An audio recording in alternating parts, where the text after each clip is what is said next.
Bonjour à toutes et à tous, je suis Florian de Greux Games et aujourd'hui je vous présente Synchro. Synchro, c'est un jeu de Thomas Favrelière et illustré par Raphaël Samac. Synchro, c'est un jeu coopératif à communication limitée. Je vais vous expliquer un peu comment ça fonctionne. Donc quand vous recevez votre boîte, vous l'ouvrez et vous allez avoir donc une règle du jeu et de l'autre côté, vous avez le journal de quête. Et vous allez également avoir un tas A et un tas B. Donc là, les règles vous disent, je vais vous guider sur les premières pages de règles, ça vous dit de prendre le paquet de cartes A et de les mettre sur le paquet carte B. D'accord? Donc on prend A qu'on met sur B.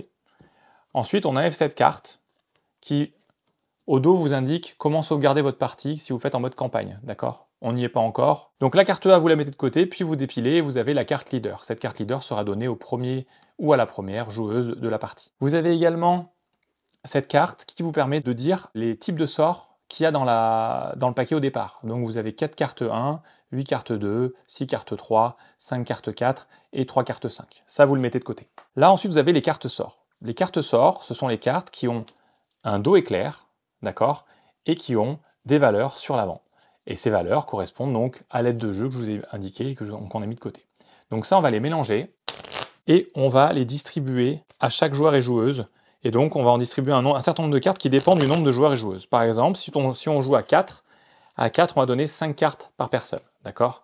Donc, comment je distribue mes 5 cartes?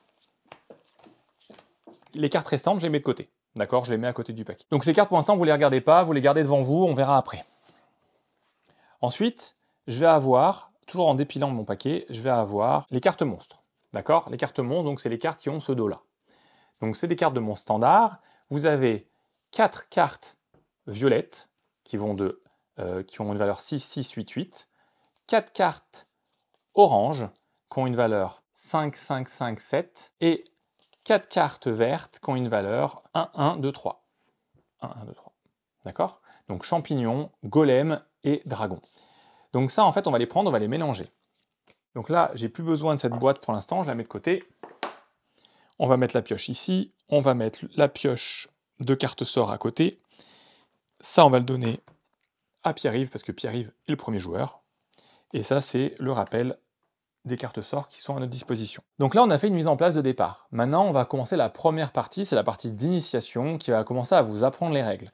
Donc pour ça, on pioche la première carte du paquet, une carte aventure avec un paysage au dos, et vous avez également le marquage 1A, chapitre 1, niveau A. Donc ça, on révèle, et cette carte vous indique comment mettre la horde en place. Cette carte, elle vous dit qu'il faut lire la page 2 du journal des quêtes pour savoir ce qui se passe, et après l'affrontement, il faudra lire ce qu'il y a ici. Mais en attendant, il faut constituer la horde qui est là, d'accord?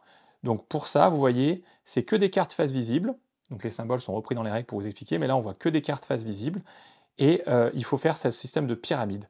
Donc une fois que vous avez mélangé vos cartes, donc c'est parti, donc 4 cartes en haut, ensuite 3 cartes qui vont voir dessus, donc à chaque fois que vous mettez une carte par-dessus l'autre, vous avez vu, elle se chevauche. Donc là, on arrive sur quelque chose d'assez important comme concept, c'est le fait d'avoir des cartes libres. Le concept est important, c'est que donc là, je viens de mettre en place la horde comme il est indiqué sur la carte, et donc ces deux cartes sont des cartes accessibles. Pourquoi elles sont accessibles? Parce qu'il n'y a aucune carte qui recouvre un de leurs bords. Alors que celle-là, elle n'est pas accessible, parce qu'elle est recouverte par 2 cartes, d'accord? Même si elle était recouverte par une seule carte, elle n'était pas accessible toujours, elle est recouverte par une carte. Donc une carte accessible est une carte qui n'est recouverte sur aucun de ses bords. Pourquoi c'est un concept important? Parce qu'on va pouvoir attaquer que les monstres qui sont sur des cartes accessibles. Là, on a fait une mise en place. Avant de lire la page 2 et de vous expliquer exactement ce qui se passe pour le début de l'aventure, je vous explique comment fonctionne le jeu exactement. Vous avez à l'avoir chacun une main de carte. Par exemple, moi, ma main de carte, c'est cette main-là. Donc 1, 3, 4, 3, 3. D'accord? Quand je récupère ma carte, quand je regarde mes cartes, je ne les montre pas aux autres, mais surtout, je n'ai pas le droit de les mettre dans l'ordre du croissant. Ça va être important pour plus tard. Donc ça, j'ai pas le droit de le faire, ça. Je garde les cartes de la façon dont je les ai reçues. Ok? Donc, je prends mes cartes, je les regarde, sans les montrer aux autres. Ensuite, comme on vient de commencer la partie, on va devoir estimer la valeur de notre main, si c'est une bonne main ou une mauvaise main qu'on a. Ça va être à chaque groupe d'arriver à estimer au mieux, mais en tout cas, si je pense que j'ai une bonne main, on va compter jusqu'à 3, et moi je vais mettre un pouce vers le haut pour dire j'ai une bonne main. Si je pense que j'ai une mauvaise main, eh ben, je vais mettre le pouce vers le bas plutôt. Non, ma main est mauvaise. Et si je pense qu'elle est moyenne, je vais faire un geste en fait avec la main tendue qui ballotte de gauche à droite. Là, par exemple, dans l'idée, vu que j'ai pas de carte 5, je dirais sûrement que j'ai une main moyenne, parce qu'en fait, j'ai pas de carte 5, j'ai une carte 4.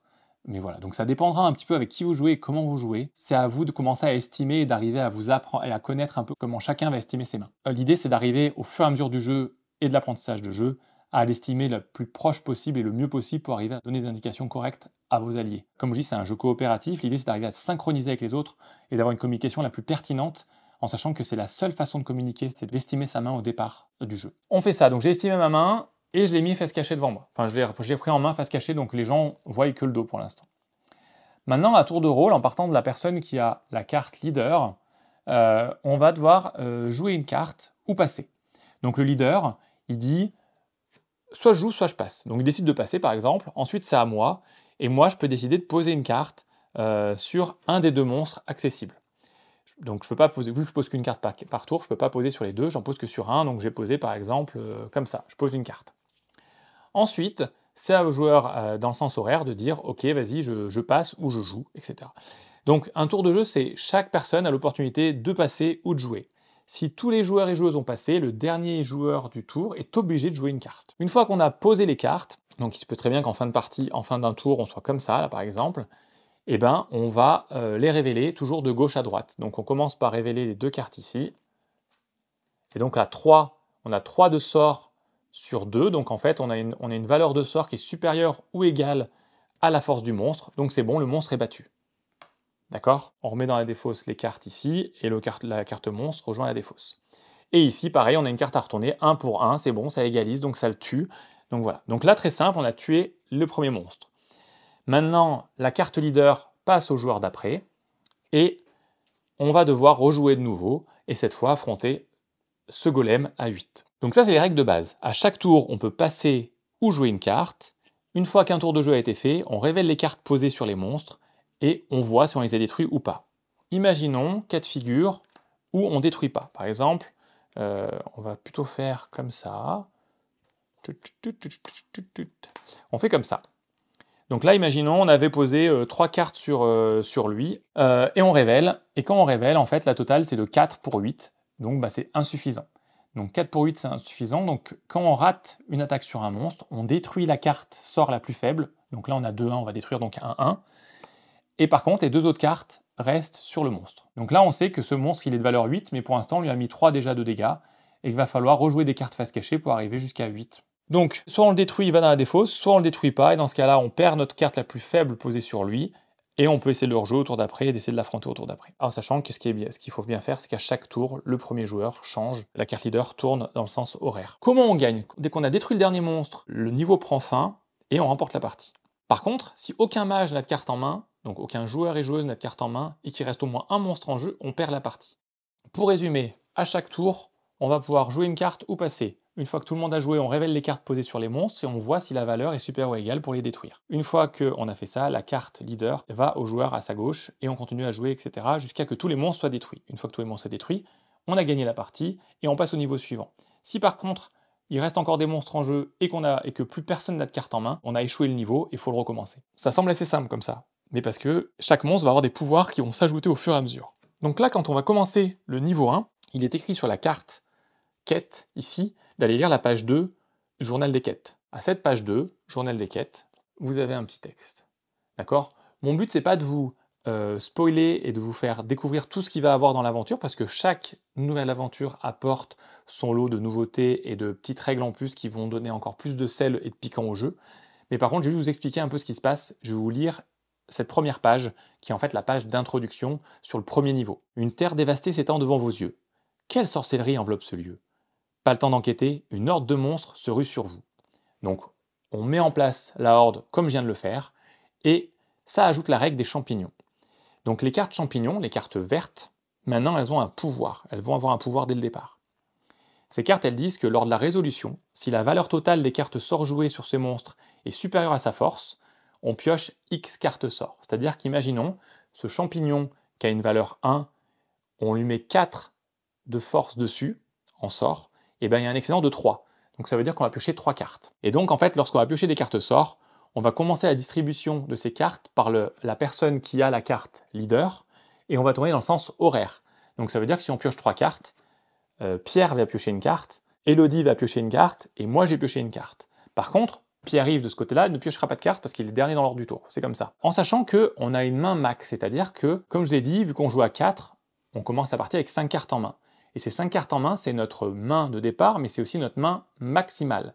Ça veut dire que si j'ai déjà 5 cartes en main, et que je dois en piocher une, eh ben je dis que je suis servi, et en fait la carte va au joueur d'après, et s'il lui manque une carte, ben il la prend. D'accord? Mais vous n'avez pas le droit de monter au-delà de votre main de départ. Donc ça, c'est la distribution. Donc là, en fait, les règles vous expliquent comment piocher des cartes et exactement ce que je viens de vous expliquer à l'instant. Et quand le paquet de cartes sort est épuisé, ben on remélange et pour continuer la distribution. Donc là, vous faites le premier niveau avec cette règle qui vous dit que les champignons, si vous les détruisez avec 5 excellentes forces, vous avez pioché des cartes.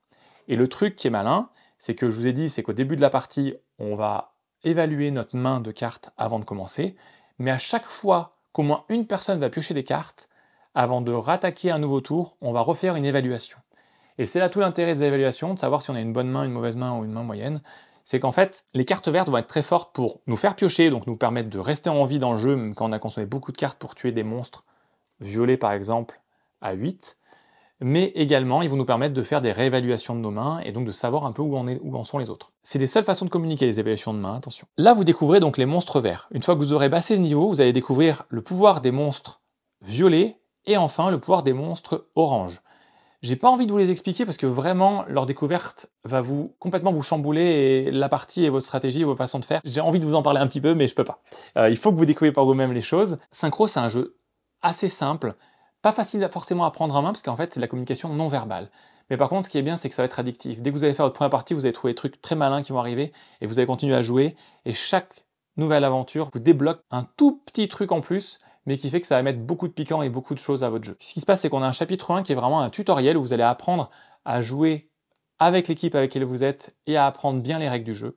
Et après, à partir du chapitre 2, on va ajouter plein de petites choses, des petits cadeaux, des petits bonus, qui font que là, vous allez devoir affronter des dangers encore plus importants et vous coordonner. Donc si vous n'êtes pas bien synchronisé pendant le chapitre 1, vous allez souffrir pendant le chapitre 2.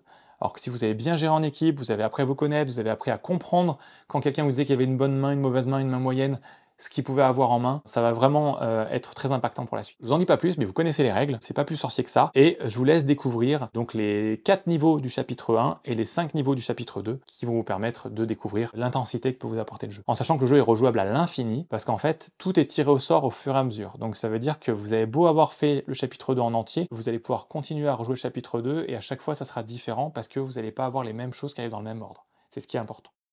Au niveau des parties, on est sur des parties de 10 minutes, d'accord? Mais le jeu peut se jouer en campagne, donc vous pouvez sauvegarder à tout moment votre progression, mais il faut compter 1h30, 2 heures si vous voulez faire l'ensemble de la campagne d'affilée, mais les parties en elles-mêmes, c'est 10 minutes. C'est un petit concept qu'on appelle le Dexplorer, en fait, parce que vous allez poser un deck sur la table, un paquet de cartes sur la table, et ce paquet de cartes, vous allez l'explorer au fur et à mesure, donc il faut bien, surtout, ne pas mélanger le paquet de cartes, et bien lire les règles au tout départ, ce que je vous ai expliqué, sur le fait de dépiler le paquet petit à petit et de découvrir les cartes une à une, d'accord? Ne mélangez pas votre paquet de cartes en ouvrant, mais faites comme j'ai détaillé, mettez le paquet A sur le paquet B et dépilez le paquet A petit à petit, puis allez après sur le paquet B. Synchro, c'est un jeu un peu particulier dans la gamme Grey Games, hein, c'est la première fois qu'on fait une boîte de ce type-là, une boîte rectangulaire, c'est une boîte à petit prix, pour un jeu qui va vous allez pouvoir emmener partout et jouer de partout, en famille, entre amis. À savoir, petite anecdote, c'est que Thomas Favrelier, on l'a rencontré grâce au Bootcamp Grey Games, le premier, donc Thomas fait partie des premiers participants et participantes du Bootcamp Grey Games, donc c'est un événement qui avait pour but de donner des coups de pouce à des auteurs. Thomas a été une super rencontre, comme tous les gens qui ont participé à ce bootcamp. C'est un auteur doué, c'est un auteur très doué, et en fait, quand il nous a présenté Synchro, ça a été un coup de cœur instantané. On vous détaillera tout ça dans le magazine exactement, la rencontre, comment on a travaillé sur le jeu, tout ça. On essaiera de vous faire un dossier le plus complet possible là-dessus. Très fier, première collaboration avec Thomas Favrelière, un auteur du Bootcamp Grey Games, et on espère qu'il y en aura plein d'autres, voilà. Donc n'hésitez pas à poser vos questions sous la vidéo, n'hésitez pas à nous contacter sur les réseaux sociaux, n'hésitez pas à partager vos photos de partie, et faites-nous vos retours, posez vos questions, on est là pour ça. À très vite, salut.